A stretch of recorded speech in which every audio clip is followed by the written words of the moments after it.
Hello and welcome to another episode of the Pixilated Podcast. I am your host, Patrick Rife, and I am thrilled to be welcoming another unique event professional onto the interview versions of our podcast. If you are just tuning in for the first time, welcome. I'm excited to have you here. And if you have tuned in before, you know that we like to do a variety of different types of content. Sometimes it's all about specific information. Sometimes it's guest interviews, and that is the case today. So today we're going to be talking with Michele Fox. She's the founder of MUSE. She has a ton of experience in sustainability. I just recently connected with Michele on LinkedIn, and after getting a chance to see a little bit about what she's about and her enthusiasm, I hesitated 0 seconds to reach out and invite her, and she graciously decided to accept and be our guest today. So without further ado, Michele Fox, welcome to the Pixilated Podcast. Hey, Patrick, thank you so much for having me. I really appreciate this opportunity. Yeah, we really appreciate you being willing to share your time and some of your knowledge and insight. I know that time is always at a premium for all of us, so we don't take lightly that you're willing to be here with us today. So that being said, I've got some questions that I've written down, and no doubt there will be some great back and forth that spring out organically. But before we get into that, why don't you let everyone listening, give them let us know what MUSE is and a little bit of background about who you are and how you got here today. Yeah, so MUSE stands for Members United for Sustainable Events. So we are a membership community of event professionals that are passionate about sustainable event management. And basically, we have about 130 members at the time, but there's a greater community of MUSE. There's a lot of people that aren't members, and that's okay too. So MUSE is made up of all kinds of event agencies, catering, and we really are all about the United States because the United States is big enough, and we have a similar infrastructure here, instead of being global. So I've been an event producer in New York City for well over 15 years, and I've also always been an environmental activist. So I was in the anti-fracking movement and all those things. And I never felt like I could put it together, my event production and my desire to make the environmental impact of events not as bad. And so, because, events can be pretty wasteful, right? We make lots of waste. We use a lot of energy. We ship things. There's people flying all over the place. And in 2019, I did an event, and sustainability was embedded in the event. Okay. So the client wanted this event to be sustainable. It was a weekend event, but we were 13 days on site building out a huge event in New York City on one of our islands here. And that is the point when I realized that sustainability and events could go together from what I saw. And at that point, I reached out, I started Googling sustainable event management, and what came up was the SEA, which was the SEA is the Sustainable Event Alliance. And there's a woman named Megan Jones, and she wrote a book about sustainable event management in 2008. She immediately got back to me and she said, why don't you start a New York group? Why don't I put you on the leadership team? So all of a sudden I'm on the leadership team of the SEA, and I reached out to everyone I knew in New York. So in the fall of 2019, we had about 18 people come together who were really into sustainable events, and they were telling me that their clients wanted events to be sustainable, and their clients were people like Google. All of a sudden in January of 2020, we had another meeting. We had 43 people in a room. We were asking questions like, what are best practices? What should we do? How do we do this? How do we message it? How do we pay for it? And then of course, what happened? The pandemic. So at that point, I sort of tripled down into sustainability because no events were happening. And I realized that we could all be virtual. and that we could be really, like, I started reaching out to people in California and all over the country to kind of get together around sustainable events. So that's when I started MUSE. So the name kind of takes a part of my activist roots, Members United for Sustainable Events. And so we are an organization that it doesn't matter, like, you don't have experience, but it's all about education, building community, and inspiring people. So we're totally positive, and whether you're a member or not, you can take part in, like, the speaker series. We have speakers talking about carbon offsets. We've got people talking about their experience doing renewable energy for music festivals, food donations. And so that's a whole long story, but that's all about MUSE. Awesome. That's a great intro. Thank you so much for framing it up for us. Um, right off the jump, I'm curious. I noticed that you went to school in Oregon. So are you originally a West Coaster? Yes, I'm from Los Angeles. So I've lived in New Okay. York a really long time. But yeah, being from California and going to Oregon. In Oregon, we sorted our trash from Yeah. back in the 90s. Yeah. So I think what I'm curious of is, where do you trace your, that the internal drive for activism? Like, where's that base? Where is it grown out of from you as, as a human being? Oh my God. Well, I'm one of those socially conscious people. I grew up in a family that was really, like, socially conscious and really science based. So, a childhood hero of mine was Carl Sagan. And, I just recently saw something on the internet of him talking to Congress in 1986. So I was always really aware of this. It's nothing new in environment and climate change. And, I was just paying attention from the time I was pretty young. Yeah, that's awesome. Well, so like let's get into the ecosystem of where sustainability hits events. So I think first and foremost, what would be really beneficial is for you to help us understand the motivations for these big clients and why they want to do it. I think so often when we hit these apex talking point moments, right? Like we're doing it because it's the right thing to do from a perception perspective, right? Like oftentimes it's more about PR than it is about believing in why, the why that you're driving your ambition to make this change or to do this thing. And what I hope you're going to tell me is that it's not about PR and that there's a lot of great fundamental um, reasons that underpin the success of a business, right? So 'cause I think that's the whole thing is something is a pet cause when it's being entertained and done because from the outside looking in, they think they're responsible to do it. Something has lasting long-term impact and scales to something meaningful when it isn't causing them to throw out the acumen of the business and how it operates in favor of this thing. So you're shaking your head a lot, so I'm guessing No, you've got something. that's a great question. I think that the beauty of it is it doesn't matter. And the beauty of it is that there's all these different reasons and everybody has their entry in. So, I mean, we heard all about, like, Walmart was changing all of their light bulbs to LED. They were doing it to save money, and good for them, right? So really, we think about, no one likes waste. No one wants to live near a waste dump.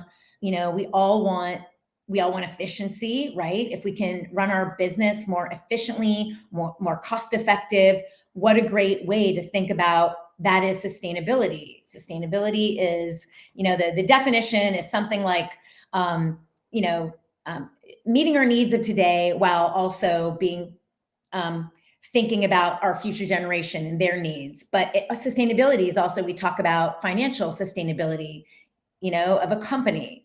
Well, that doesn't really have anything to do with environmental sustainability, but it's really important, right? So there's the triple bottom line, and that would be like, well, there's a couple ways to think of it, but that is the business case for sustainable events, right? That would be, we are sustainable, we are people, planet, and profit. So we want to think about engaging in all those three things. So that's one way in is that. Another thing is they talk about risk management in business, right? So that's something important to all corporations. So what is our supply chain? Well, if we're not thinking ahead and we overfish the oceans, we're not going to have business. Even Whole Food is going to suffer in business, right? If they don't have fish to serve, fish to sell. So, I mean, there's so many things about sustainability is a word that means so many things, and many people might have an issue with that word, but we all want to protect our businesses. And then there's like the people that really care about the environment. Then there's those people. And Yeah, so yeah.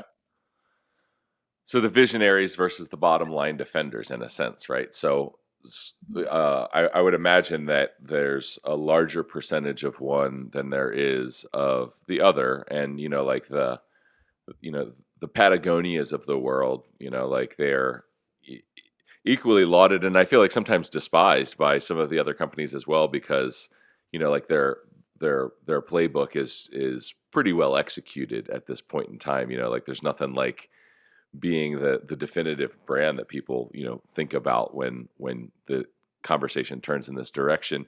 But that being said, as you like ideally you're getting more customers, you're getting more members, you're having more people that are interested, because we need to embrace sustainability in a very serious way, kind of at all levels of our ecosystem, to really have an impact. Would you say that a lot of the people that are new to you, that are coming in new and finding out information for the first time, that they're doing it in a reflexive capacity because they're starting to understand that a lot of these big environmental changes that we're all part and parcel being impacted by are going to seriously impact the way that their business is working?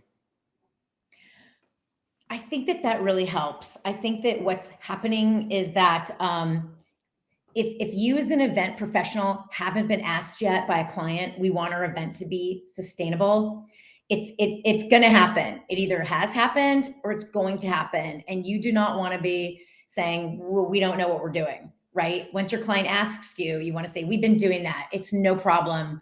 And you want to be able to talk to your client about it. You want to be able to say, we have it embedded in our organization. We do this, this, and this. I mean, imagine your client comes to you and says, what are you guys doing about sustainability? And you're like, we know we need to do that, but we haven't done it yet. So we always keep saying you want to get ahead of the curve, right? So you do need to start. I think every business and even all the events need to really start piece by piece, and it does take a minute to embed it in your organization. And we always say, like, it shouldn't be an add-on. It's not like, okay, do the whole event, plan it all, oh, now make it sustainable. It's like you really want to embed that in from the beginning, or and then it makes it easier if you can just hire vendors that are already doing it, right? So you've got a printer that is like has sustainable certifications, that has already been spending like a few years making their operation more sustainable. So you just hire that printer. Oh, there's catering companies that are already composting. They're already, getting food from local farms. And by the way, these foods probably taste better. So something that's like really local and organic is going to like even be better for your business, right? I always say to people, it can just be better. That might be why you're doing it. It looks better. It feels better. So yeah. So going back to like having everybody in this, like you said, ecosystem of events doing it. If your venue is getting their power from like renewable energy credits, and you could say that the event was powered by renewable energy, you're already there. If the venue has a good water system, so like the crew setting up can bring their own water bottles and is not bringing in plastic water bottles, so all of these, we try to encourage like all the vendors to be incorporating it. So when the event planner comes in, it's so much easier. Yeah. Yeah. That makes sense. So, um, let's walk through. Large company, well established, right? They host events. They're keenly aware that they're maybe a little bit behind the ball, and they want to begin the process of bringing sustainability into their events ecosystem, right? So, like, clearly, you just said, like, we don't have to do everything at once. If anything, maybe that's a bad idea. So, like, let's start. How do we start as a big company? Walk me through, like, what some of those early wins are that that a company might consider putting on their plate for year one. Well, and taking one step back from that, there's something called GRI, which is the Global Reporting Initiative, right? And so, like companies, big, large corporations, like the Googles of the world, they are reporting their carbon emissions. They're already doing it. And so, events are what's called Scope 3. That's a little bit complicated, and this has to do with like these different, there's scope 1, 2, and 3. And scope 3 are like your people flying on airplanes and that kind of thing. So events are all scope 3. So when they're reporting their scope 3 emissions, events are part of that. And think about how many events they're doing. So they need to, I mean, it may sound pretty, it was shocking to me, like for a while, to think that, like, do we really need to calculate the carbon footprint of our events? But all of a sudden your client is asking you, and I've heard of like a lot of the luxury brands they're owned by huge corporations like LVMH, right? And they need to they're reporting their scope 3, and so now they're asking their fabrication companies, can you report on the steel you used, the wood you used, the aluminum you used, all the resources? And so this thing is coming faster than, like, it's already here, and that's why I keep saying, like, okay, get on board now. And so I know I'm diverting a little bit, but there's actually really great platforms right now for events to calculate the carbon footprint of your event. And so that is kind of like going to be a step one. Not everybody's asking that for that now, but you probably will be soon. I do think just looking at, obviously your waste is a really like obvious thing, right? So if you're a music festival, a lot of music festivals now are using a reusable cup system instead of plastic cups. That's huge, right? And that's very visible. And so there's different companies, like Turn is a company, and Our Cup, and they're partnering with Live Nation and AEG to, like, at these and at large venues. And I keep seeing on LinkedIn, when you follow these companies, like the Coliseum, the LA Coliseum is now using reusable cup system. So how great is this, right? We're like totally reducing and our plastic waste. And then hopefully in the long term, that will maybe save money. And it will certainly reduce the cost of your garbage pickup. But you're also going to have to pay for, like, the washing of these cups. Sure. So So there are other costs, but ultimately, like, it's not all about cost savings, although it sounds like, I mean, primarily it's not about cost savings, right? Primarily it's about another initiative, but clearly there are lots of cost savings to be realized in the pursuit of this, even if they're not as great as they could be. yeah. So I think before we jumped on the call, we were talking a little bit, and you had some Hmm. pretty staggering data points for a customer and what they were able to accomplish in hard numbers around the sustainability wins that they got out of their event. Did you want to? Would you be willing to elaborate a little bit on that? Yeah, certainly. And stepping back, what I love about what Muse does is we just start, like, the members, whether you're a member or not, there is a community and it spans across the world. But in the United States, like, I have members from all over the country: Florida, Indiana, Massachusetts, like Colorado. And it's so much fun basically talking to people from within this community. And so in Florida, there's the Florida International University, and they actually have a lot of like they're like number one hospitality school in the United States, and they've put together like sustainability and tourism is one of their paths now. And so the one of the like directors of the program, his name is John Bushman, and I interviewed him. And the Florida International University has been partnering with the South Beach Wine and Food Festival for like 20 years. So they started doing, he told me that there was one year there was a really bad storm, just like there is now, on the first day of the event. So as you can imagine, they had all of this leftover food. And so as a necessity, like we have to do something with this food. We don't want it to go to waste. So what did they do? They gathered the food and they brought it to organizations that help like feed the homeless or the food insecure, right? And so then they're like, we should do this all the time with leftover food or food that can be eaten. So for like 16 or 17 years, they've been doing that. About 10 years ago, they really started doing like like helping with divert waste from the landfill. So recycling. Now we can compost a lot of stuff. And he told me that 10 years ago, the buy-in wasn't there yet. And then, of course, we came across the pandemic, and I think things kind of shifted then. And this year, the organizers of the festival said, "Let's go back to what we were doing, what we tried 10 years ago." And all of a sudden, like there's magic now, and everybody is really into it.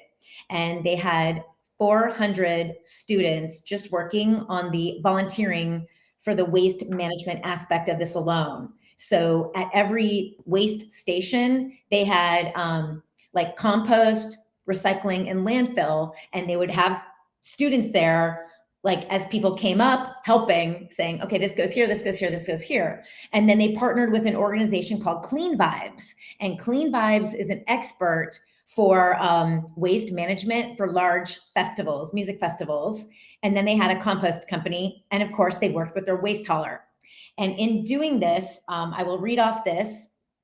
They had 48,000 pounds of recycling that they diverted from the waste stream. And this is actually, the event's like 3.5 days. They had 14,300 pounds of compost and 29,000 pounds of rescued food, and that translated into 19,000 meals. Wow, that's impressive. That's impressive. So when you do it right, it can have a huge impact, and not just from a reduction perspective, but also from a reuse and recycling. Yeah, and I didn't really mention it before, but sustainability is not just about the environment.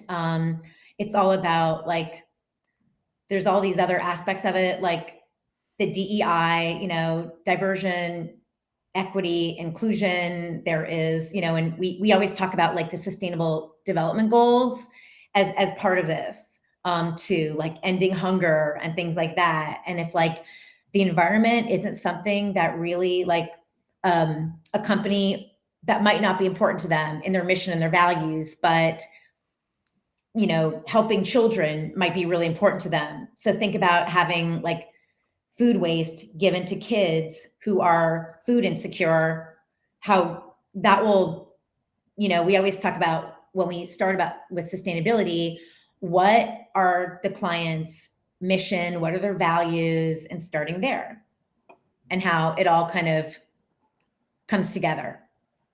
Yeah, that's awesome. So, I mean, let me ask you, given where things are headed, given that the climate is warming towards this kind of effort, not in general, it's also climate is also warming. Could have probably picked better words for that.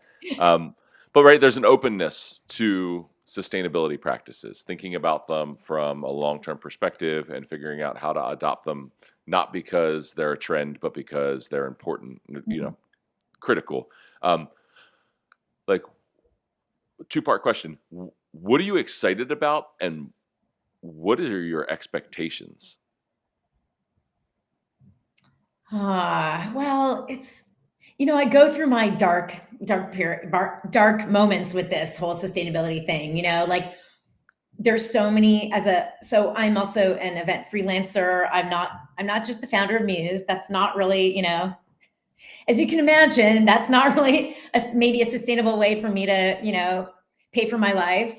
But so it's like I work on a lot of events where there's no sustainability thought about, or like we don't talk about it, or it's talked about a little bit. So I do go through like, oh, this is so far away, and then I can come on the show and like talk about all these amazing things, but I think that we do have a long way to go. We're just beginning, and that's why I want to just tell everybody that like it's okay to like feel like, oh my gosh, we're just starting. Or I interviewed someone and he said it's okay to ask the dumb questions. It's okay. I think step one is just talking to your vendors, and he said you can see who comes out of the woodwork when you talk about like you start talking about sustainability. It's normalizing this conversation. It's saying to each vendor, do you think like we're doing lanyards, like a lanyard company? Do you guys have more sustainable ones, or how could we do this? And your vendor might say, we don't know, we haven't thought about it, or they might say, well, we have been thinking about it. Thank you for asking. Yeah. So, I mean, the question was like, where are we going in the future? I think that I'm not really sure. I think that that is the same question that we might say, where are we going, like in terms of everything, right? Like the bigger things, I think events, they do seem to be a reflection of like what's going on in the world, right? We always say that when we do festivals and things, we basically replicate these like little cities for a time, right? We have to use the same things that a city will think about is like a waste management system. We have food, we have energy, we've got all these aspects of it that are really similar to just the real world. Yeah. And I think in the real world, what we're bumping against is infrastructure issues. Like it's really easy to say, let's just go to with electric cars now. But if your town and your city doesn't have like charging stations and things, that's really hard to do. And same with events, right? If if we don't have infrastructure, if your town or the municipality doesn't have good recycling or composting or these things, it's really hard to do it. Yeah. Yeah. Well, I think, like you hit on something interesting before as well, which is that, the education loop is so incredibly important. And the more that we can simplify and that we can pack those little lessons down into bites that are easily um, consumed and digested, but also um, they're simple enough that they resonate, so that way you're thinking about them later, right? And I think that like the you mentioned before having a volunteer standing at all three of the bins, because like 9 out of 10 of us are in a restaurant and we go to throw our things away, and there are the three bins there, and you're just like, what goes in what bin? And like the overwhelm is legitimate, right? Like the self-doubt is there, like, am I doing this right? Like, if I put it in the wrong thing, am I ruining all the things that were already in there? Like there's all of this doubt that surrounds how to go about it. And like the great enemy of doubt is information. And I think the more that we can continue to make it easy and digestible and relatable for how to get that information, um, the more likely we are to have these solutions that, like, we're not going to change exhaust on like the global scale of vehicle exhaust doesn't move the needle when the only green cars are 80 grand, right? Like it's not until the Dodge Neons, like the PT Cruisers, the cheap car of the year that it becomes ubiquitous, the Chevy Cavalier from 1997, right? Like those are the vehicles that need to be green first and foremost. The ones that are going to be bought the most and are going to last the longest and be driven the hardest, like that's how it works, but that's not the way that new technology works. That's not the pattern that it follows. So figuring out how we flip those things and their importance and application is a big problem. But like I think it's a problem that people see, and if it's a problem that people see, the good news is in the entrepreneurial world, if there's a problem people see, there are people that are working on that problem. So hopefully we'll begin to see its impact too. Yeah, and we also, it's really hard. Like we were doing this, we did one of our like our sustainability speaker series, and someone's talking about like renewable energy at music festivals. And someone brought up, what about the unions? Like they're actually used to coming in and laying all this cable. Because when you do like battery powered generators, you have to put them like close to where they are. So you're running all this less cable. Well, that's someone's job, is running those cables. And then the companies that like have all of these big contracts, they make their money on these cables and their legacy equipment. And what do we do? So I definitely will say that it is going to take time and it's going to take change. And it also, it puts another burden on the event planner to actually have these conversations and make these changes and do these things. Like there's a learning curve, right? But I will say that's why I kind of say, well, start now. And that's easy. I know it's easy to say and hard to do, but I think that's why I keep trying to find like good solutions for people. Like I think everything's scary the first time you do it. And one thing that if you are a MUSE member, and I never try to push a membership, but we do have like 600 a database of 600 sustainable suppliers across the country, which you can filter by, you could do like caterer and Maryland, and see who comes up. Mm-hmm. And so that's helpful. There's also resources for like, food rescue and things. And the first time you do that might be really hard, but, talking to someone about it who works at a food rescue organization, and there's so many of them, will like make it easier for you. And then you can start doing that at all your events, right? That becomes the normal. Yep.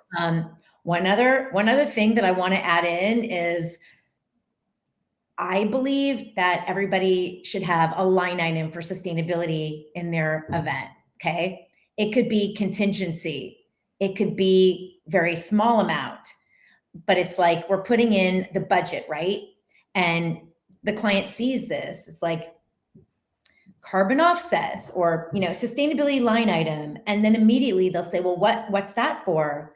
And you could say, we don't know yet. We might not use it, but here are some things that, we might want to spend that on, or we could, like reusable cup system, or, and there's also like hiring a truck at the end of the event to take the items and give them to like a place like in New York. We have Materials for the Arts, which is this big, huge warehouse where you can donate like fabricated elements or things or costumes for your event. And then they go to nonprofits in New York, like schools or people that do theater use these. And so I think putting in that line item for sustainability could really be a game changer. Yeah. Yeah, and it tees up the conversation too, right? It allows you the entry point to be able to have that discussion with with your client or with whoever's planning the event, and like at minimum maybe you're introducing them to the idea for the first time, and it doesn't completely resonate, but it starts the conversation. Yeah. Michelle, this has been a super enlightening chat. I I really appreciate you just coming up with such good examples, such detailed, thoughtful responses to the questions. I think that everyone listening is going to benefit tremendously from this conversation. Um, we're approaching the end of our time here, but I want to make sure before we go, why don't you let everyone that's listening know, whether they're interested in bringing sustainability into their company's events that they're hosting already, or they're a planner that wants to make sure that they have options and solutions for sustainability to offer to their clients.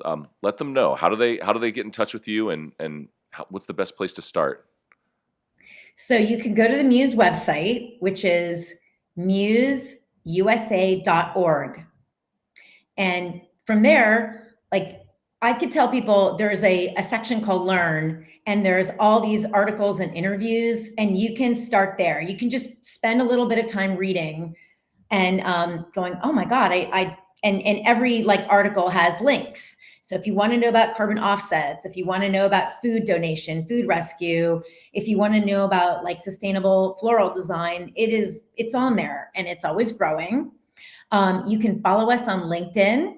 So if you just go to LinkedIn and put in Members United for Sustainable Events, then you'll see when we're having, like, there's also on the MUSE website the events section. So we have classes. We have one coming up, and it's a deep dive on all like your event waste. So how to reduce waste and how to divert waste. And you can take the class live or on demand.